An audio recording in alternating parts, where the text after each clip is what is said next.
Na hii ni Mnyalu TV.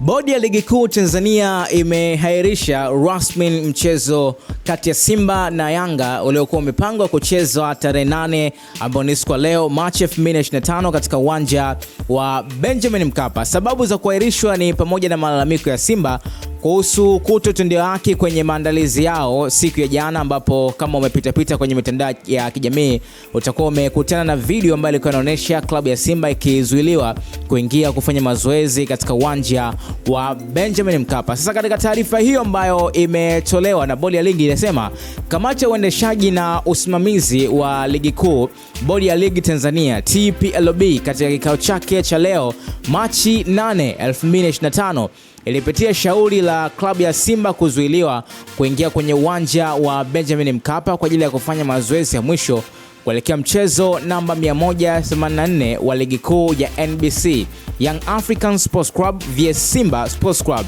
uliopangwa kufanyika uwanja huo leo kuanzia saa 1:15 usiku. Katika shauri hilo, klabu ya Simba iliandikia barua bodi ya ligi kueleza kuhusu tukio tajwa hapo juu, huku pia ikieleza nia yao ya kutoshiriki mchezo huo kwa sababu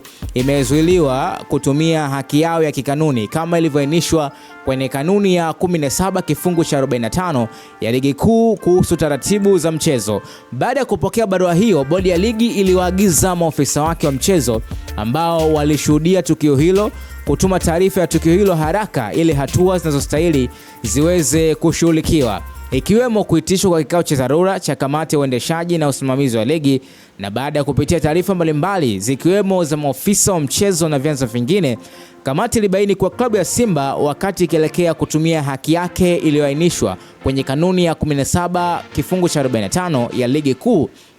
haikuwasiliana na ofisa yoyote wa mchezo, timu mwenyeji wala mamlaka ya uwanja kuhusu nia yao ya kufanya mazoezi katika uwanja huo ili maandalizi ya kikanuni yafanyike. Taarifa hizo, kamati ilibaini pia kuwa walinzi ambao baadhi walifahamika kwa sura kuwa ni wa klabu ya Yanga walishiriki tukio hilo la kuzuia basi la klabu ya Simba kuingia uwanjani kinyume na matakwa ya kanuni ya 17 kifungu cha 45 ya ligi kuu Tanzania taratibu za mchezo. Kwa sababu pia bodi ya ligi ilipokea taarifa ofisa wa usalama wa mchezo ambaye imeainisha matukio kadhaa yaliyoambatana tukio hilo la klabu ya Simba kushindwa kufanya mazoezi na kwamba baadhi ya matukio yanahitaji uchunguzi ambapo huwezi kukamilika kwa wakati. Bodi ya ligi kupitia kamati yake ya uendeshaji na usimamizi wa ligi imeamua kuahirisha mchezo tajwa hapo juu kwa mujibu wa kanuni ya 34 kifungu cha kwanza mpaka cha 3 baada ya ligi kuu kuhusu kuahirisha mchezo huo ili kutoa nafasi ya kupata taarifa zaidi zitakazosaidia kufanya maamuzi ya haki. Bodi inatoa taarifa kamili kuhusiana na tukio hilo la kutangaza tarehe ya mchezo